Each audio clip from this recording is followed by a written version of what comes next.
Audio Jungle.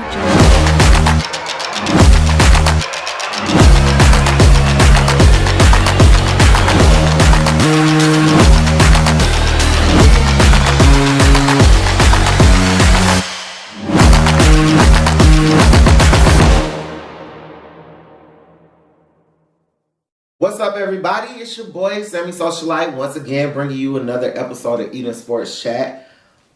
Today, I am eating a delicious salad. You already know, got my good, healthy Italian dressing, a few little onions, a little feta cheese, and we booming. So, this past week in sports has really taken a toll on my mental health.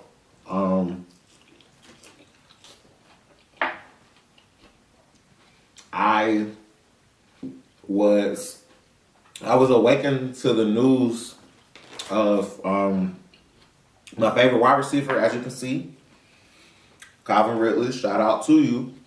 But Calvin Ridley has decided to step away from football for an unknown period of time to focus on his mental and getting his mind right. And I just wanted to say that I personally have posted a letter on my Instagram and Twitter explaining how I feel and sending love to Calvin. I'm going to say it again.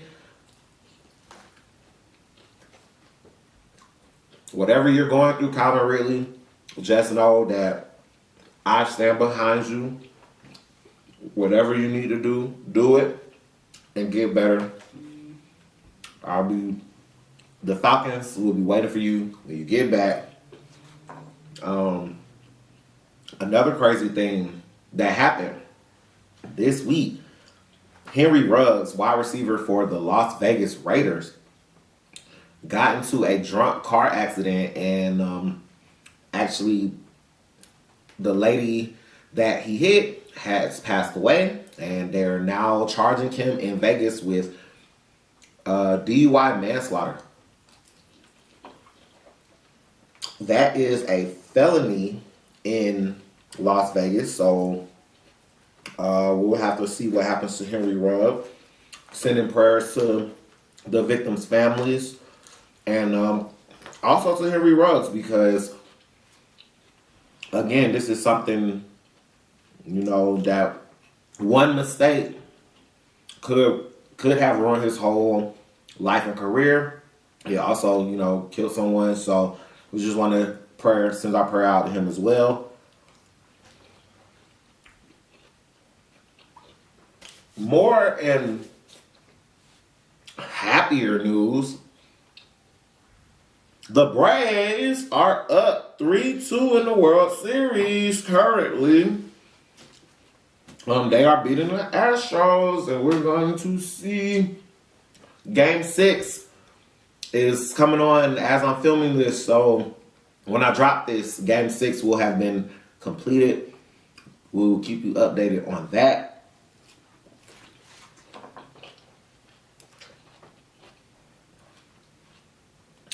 So back to the NFL, trade deadline was today.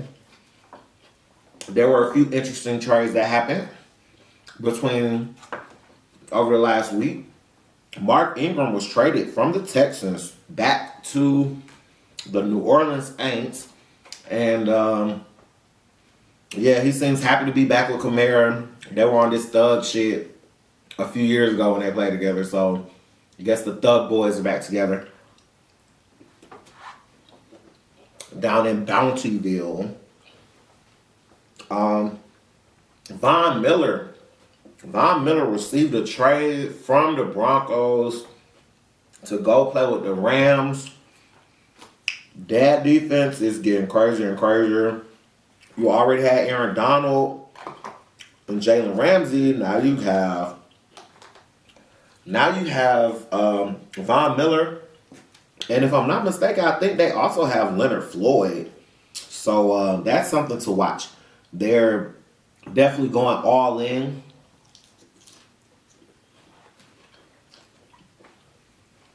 The salad going in. No Deshaun Watson trade. That was the big talk of, they said it was going to happen. I told y'all this back in March on season 1 of Eating Sports Chat. I told y'all Deshaun Watson was not going to be traded. And he did not get traded. And he didn't get cut either. He's still a Houston Texan, as I stated. So, yeah. Y'all gonna listen to me one day. There were some big injuries. Like, just shed a fantasy tear with me right now for all my fantasy players out there that had Derrick Henry on their fantasy team. Derrick Henry basically broke his foot. They're saying he's going to miss 8 to 10 weeks. Maybe he'll come back for the playoffs. Maybe he won't. But poor Derrick Henry, he was on pace for having a record-breaking year running the ball. But now we won't get to finish seeing that. Another season-ending injury that occurred was Jameis Crableg Winston. He tore his ACL and had damage to his MCL, but was seen in the locker room after the game celebrating their win, jumping up and down with the crutches in the air. So take that how you want. But he'll be out. I don't know if the Aints are going to do the Taysom Hill experiment, but you know, they are playing the Falcons on Sunday. I'm gonna leave it at that. The Falcons suck. Really didn't play. He won't be playing. The Falcons suck, bro. Sam Darnold literally was garbage the whole game. And the Falcons did everything in their power to show how much more garbage they were than the Panthers. I don't know what to say. It's going to be a long season. Dak Prescott, he did not play in the Sunday night matchup of the Cowboys versus the Vikings.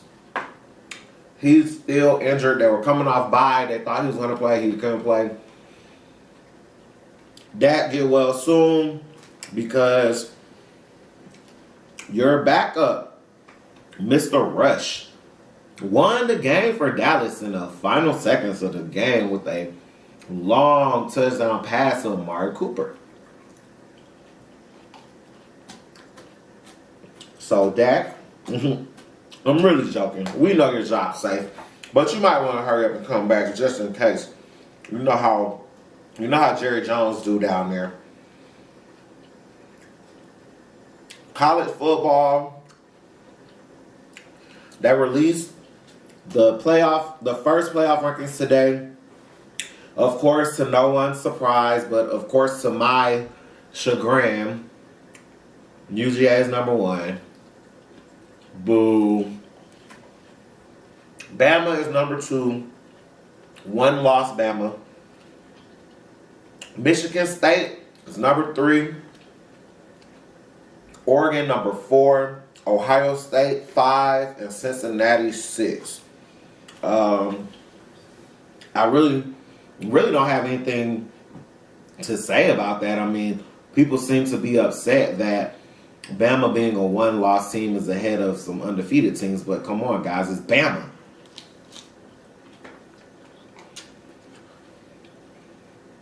What are you going to do about it? Bama's going to be in the playoffs regardless. So if they lose in the SEC championship game, guess what?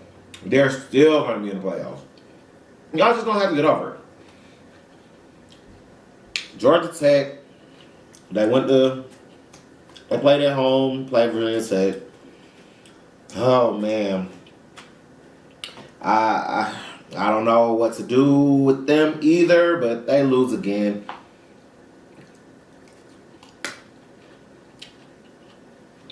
Now on to the NBA. After the first exciting season of NBA basketball, we are now at the point of NBA season where we really don't pay attention to it until after Christmas. So, no really exciting matchups, nothing really crazy happening. There is talk of some superstars having their lowest scoring season averages in ever, thanks to the new foul rule that is apparently stopping a lot of these superstars from getting about 17, 18 points a game extra to their point totals because they're not getting to the foul line, because they're not being able to bait. And it doesn't seem to be affecting the people they wanted it to affect, i.e. Trae Young, who is still averaging 25 points a game currently, but is only averaging 4 free throws a game. But affecting those like Dame Lillard and Devin Booker, who are both averaging well below their normal points per game, right around 16 to 18 points a game for these superstars. Is the rule helpful or is it hurtful? I don't know. I've watched a Hawks versus Wizards game where the Wizards got to the free throw line 20 times and the Hawks had only gotten there 4 until the fourth quarter. So I think the discrepancy is real. If you're gonna call something for one team, you got to keep it consistent and call it for another, and vice versa. If you're not gonna call something, don't call it for the other team. So they got to get that together. Who do y'all think is the top class of the NBA right now? A lot of people are making noise for these Bulls. They do look a lot different with DeRozan, Lonzo Ball, Nikola Vucevic, who used to be in Orlando. They just look different. Zach LaVine was already there, you know. They got some scorers and stuff. Just, I want to see them when they play the Hawks. But I'm going to let Chicago have the hype for now. Also, the Warriors are still looking good. Westbrook is not really looking good. Getting quadruple doubles with turnovers and shit, but that's what you expect from Westbrook. So stay tuned for more on the NBA season. Once again, I will be back next week, hopefully celebrating a Braves World Series victory. I'll be back with more NFL. We're going to keep an eye out on a lot of things.